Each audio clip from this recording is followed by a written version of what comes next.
Yesu ashimwe bene data, muraho neza, bahaye ikaze mu mwanya w'ijambo ry'Imana. Reka dutangire dusenga.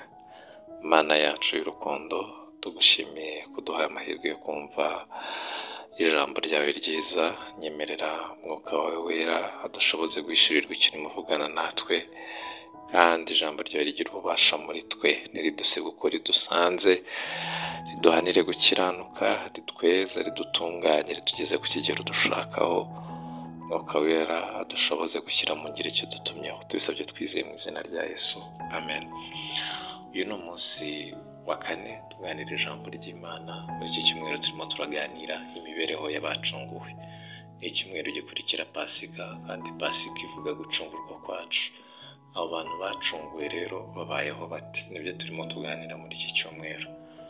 Uyu munsi by'umwihariko turasaba ijambo ry'Imana dusanga mu rwandiko rwa mbere Petero yanditse igice cya mbere umurongo wa 19, abwira abitorero uburyo bacungujwe iby'igiciro cyinshi. Hejuru kuri 18 arababwira ngo mwacungujwe iby'igiciro cyinshi, ngo bitari zahabu cyangwa ifeza, kuko ibyo bijya byangirika rwose. Si zahabu n'ifeza byabacunguye. Ageze aha rero 19 tugiye gusoma, arababwira ngo ahubwo mwacungujwe amaraso y'igiciro cyinshi, nk'ay'umwana w'intama utagira inenge cyangwa ibara, ariyo ya Kristo. Reka asubiremo, ahubwo mwasize zahabu n'ifeza n'ibindi bintu nk'ibyo, ngo ahubwo mwacungujwe amaraso y'igiciro cyinshi, nk'ay'umwana w'intama utagira inenge cyangwa ibara, ariyo ya Yesu Kristo, ariyo ya Kristo. Imana itugirire neza. Pawulo nawe mu rwandiko yandikiye Abakorinto yandika irindi jambo ryiza ryuzuzanya n'iri ngiri Petero yanditse, arababwira ngo kuko mwaguzwe igiciro, nuko rero mutume imibiri yanyu ihimbaza Imana. Imana itugirire neza. Petero mu byo yanditse tubonyemo yuko twacungujwe ibintu by'igiciro cyinshi bihenze, kugeza ku rwego rw'amaraso ya Yesu Kristo, umwana w'Imana. Hanyuma rero Pawulo nawe atubwiye umwifato dukwiriye kugira batwebwe bacungujwe igiciro.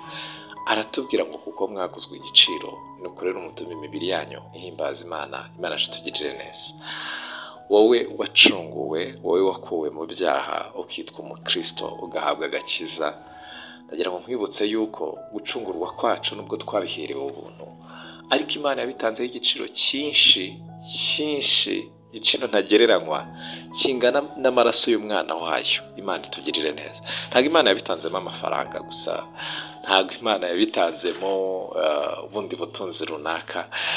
Nibyo nabyo Imana igiye itanga kugira ngo abantu baze batubwirize ubutumwa bwiza, bamwe bagatega indege, amakorari akafata umwanya akiyiriza, agasenga, akarara asenga, agategura ivugabutumwa, bagashyiramo amafaranga menshi, bagakodesha ibyuma, bagakodesha amamodoka, bakagenda bakinstara, bakavuga ubutumwa. Urumva Imana ibashyizemo bije nini y'amafaranga, ariko ibyo ntibihagije. Burya biriya bya rura rugendo rwa korari na ya miririmbire yabo myiza ntibyacungura umuntu habuzemo amaraso ya Yesu Kristo. Imana yashyizemo investment nini kugira ngo ducungurwe, investment y'amafaranga, ishyiramo investment y'ubwenge.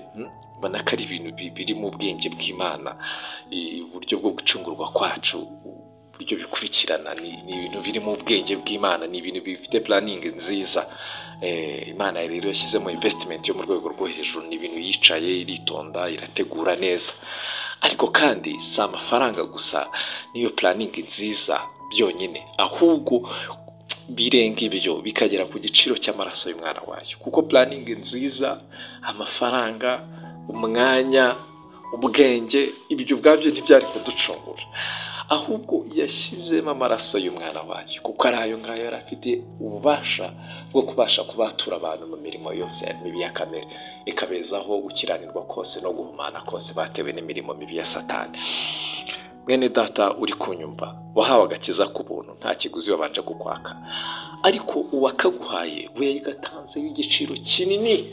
Imana itugirire neza. Nuko rero ujye ukafata nk'aka igiciro kinini cyane. Imana itugirire neza. Wowe rero wagiriwe utyo, wowe wacunguwe, Imana hari ikigushakaho. Irashaka ko umubiri wawe uwukoresha mu buryo butuma Imana yubahwa, Imana igahimbazwa na bose. Mbese ukureba bye kuba bituma abantu baguhimbaza, bye kuba bituma abantu batuka Imana, ahubwo bituma abantu bubaha Imana aba ariyo bahimbaza. Imana itugirire neza.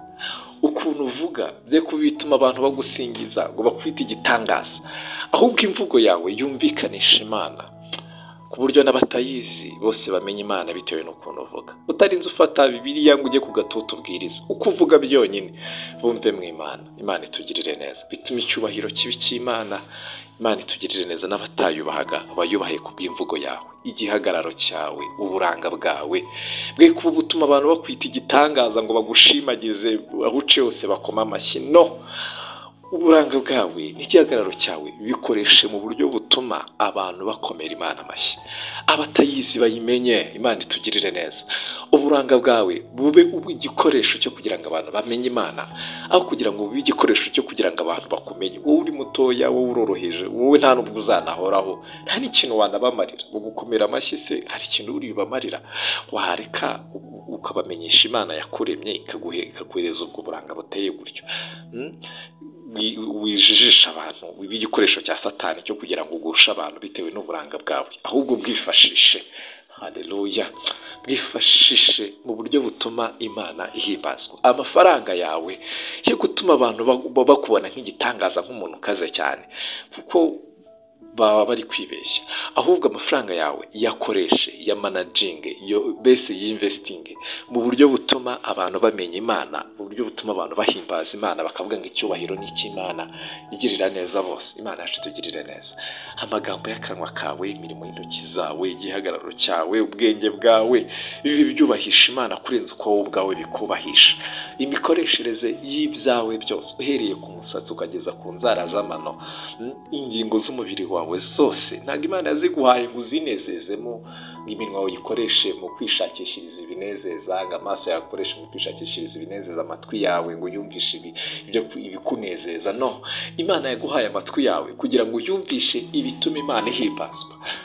N'abandi bantu nibaza bakumva nk'ibyo wari uri kumva, bavuga ati yararimo yumva ibintu bituma Imana ihimbazwa. Mbese ibyo uri kumva n'abandi nibabyumva bitume bahishurirwa Yesu Kristo. Uri mbese ukora byose muri bose, ukuntu wambara, ukuntu ugenda, imirimo yawe, uri ku kazi, akazi kawe ugakore mu buryo butuma Imana ihimbazwa, mu buryo butuma Imana imenyekana muri bose, kuko waguzwe igiciro. Nuko rero utume umubiri wawe uhimbaza Imana. Nicyo cyatumye Yesu Kristo agucungura, ngo imibereho yawe ituma abatazi Imana bayimenya, imibereho yawe itume abatubaha Imana bayubaha. Urakoze cyane kuko waguzwe igiciro. Nuko rero nutuma umubiri wawe uhimbaza Imana. Yesu Kristo aduhana